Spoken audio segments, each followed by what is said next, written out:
Deciding what to wear, by the way, I think a touch of brown, a touch of orange, and a touch of black. Yeah. No coincidence. Or a complete coincidence, actually. Complete I coincidence. mean, look at this. What happened? I don't know. No idea. We were on the same wavelength when we woke up. I don't know. Anyway, just to help you out with some color choices, this is clearly the colors of the day. All right, let's have a look at the trending topics. Let's start off. What is on the list? Novak. Wow. I mean, well, this has just been... So the Australian Open has started, and our South African hopeful, by the way, has been knocked out. So he's out. Poor guy. What's his name again? He did so well for us. No. I've forgotten. Anyway, I'll get the name for you. He's out. So in the first round, it's already started. So I just wanted to put that in. But Novak Djokovic is also out, and he never picked up a tennis racket, but he didn't have a vaccine. So there's the problem. This morning. I know. You carry on. So that's the story. He's out. He's gone. Listen, I think I said this to you last week. I think Novak was let down by his team on this one, but then again, I don't know how much of listening he does to what he is advised. It was always going to come to this. It was clear that when you had senior government officials, going public and making a certain point of view known, that he was not going to win this one. And at that point, I think I said to you, what they needed to do was just to say, okay, we're going to miss this one, we're going to sit this one out, we'll be back next year. Yeah. But pushing it all the way, he always risked the 3-year ban. And now that he's been deported, that has kicked in. And there was just so much wrong with the application as well. It's not that it was just the unvaccinated issue. The fact that his team ticked the wrong box. They filled that he in was photographed wrong at all these events, given the wrong information. He was in previous places. He did have COVID. I mean, there's just so many factors that were weighing against him, and it's been handled poorly all round, I would say. Yeah. But he can't exactly cry foul because he had it coming. Had it coming, very unfortunately. bad. And of course now, as you say, 3 years down the line, that's going to be hanging over his head. He won't be able to compete. So, it's a travesty because this is Novak's Grand Slam. This is his slam. And this was the one that was going to take him into number 21. If he won it. But this is his most successful slam. He's won 10, right? 10 9. Australian Opens. 9.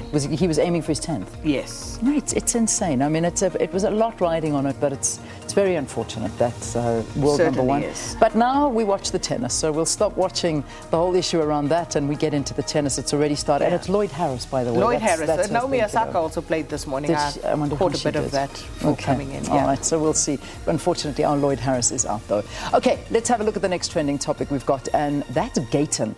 I mean, Gayton McKenzie trending a lot, and we were both sort of asking this morning, is this a new clip, an old clip? Where is it from? All the same, it's about undocumented foreign nationals, and Gayton McKenzie and the Patriotic Alliance taking a very hard and fast stand on this, saying that, undocumented migrants should not be running businesses. Basically, the situation needs to be dealt with, and dealt with speedily. And I saw that last week in El Dorado Park, they actually tried to clamp down on this. So it's something that many South Africans have been crying foul over. And government has to deal with this situation at some point. Yeah, they do. And people are very vocal about it. And this is where they're sort of looking to leaders and people that are actually going in and putting a foot down. I mean, you can see here from the reaction and the trend of Gayton, and people are saying Gayton is a better leader than Julius. That's according to Kenny. Robetse is saying Julius Malema had an opportunity to be our hero and he missed out, but it doesn't matter anymore. We got Gayton McKenzie. Malema can keep his foreigners. This is what social media are saying. Then hashtag put South Africans first. Another one, Gayton McKenzie is our politician hero in this difficult time. We needed someone influential like him, a public figure to boost our confidence and give us strength in a fight against foreign nationals and our own government. So that's just to give you an idea of the reaction and why Gayton is trending at this time, and how people are just looking to a leader to say, But government has to get a handle on the situation. It's just unacceptable. Yeah, it is. All right. Well, that's the Gayton trend. Next trend that we've got for you this morning is Gemelli. Now, okay,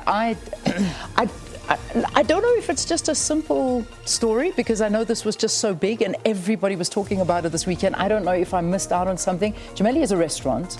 Oh, so I learned. Yeah, it's a restaurant. I've been there a few times. I mean, I've never been there. So, but a while ago, not part of the cool crowd anymore. But so this is it, and apparently this is video footage that came down of a bag being stolen, and it's a Louis Vuitton bag. Not any bag, and it's not just any bag, a Louis Vuitton bag. And the person's been identified as like a CEO of a company, and it just was all just a total. Everybody was shocked by the story. It was she's caught on that CCTV footage. Yeah, stealing the bag, which she denied, and she then said that the bag, somehow she didn't know about it first, and then when she was confronted with the evidence, it became a story of the Uber and the Uber driver and the bag in the Uber, and then the contents were missing, and the keys were found, I think, somewhere on the premises because it was emptied, the keys to the person's car. Yes. But it's just a crazy story. And people have blown up pictures of the person in question. Yes. And I was amazed at one of them saying, if we did not have that footage, I would not have believed it, because she's a really, really good-looking woman. Yes. And that speaks to pretty privilege. Pretty privilege.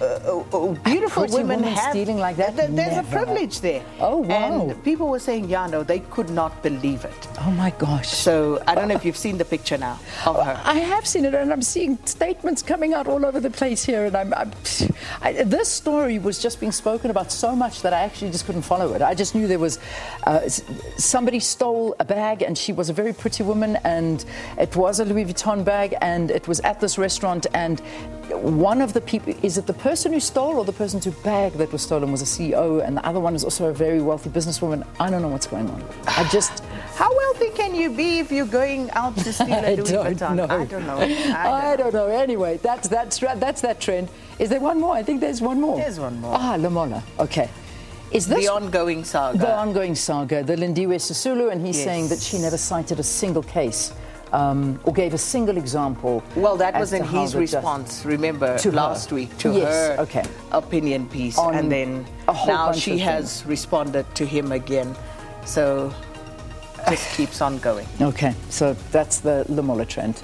Well, there you go. It was a busy social media weekend, as you get to see. There was just too much happening. But let's wrap it there, and let's tell you what's coming up. We're going to take a break now, and we're going to talk about the World Health Organization in Africa basically saying lockdowns shouldn't happen, but they should only be reserved for exceptional cases.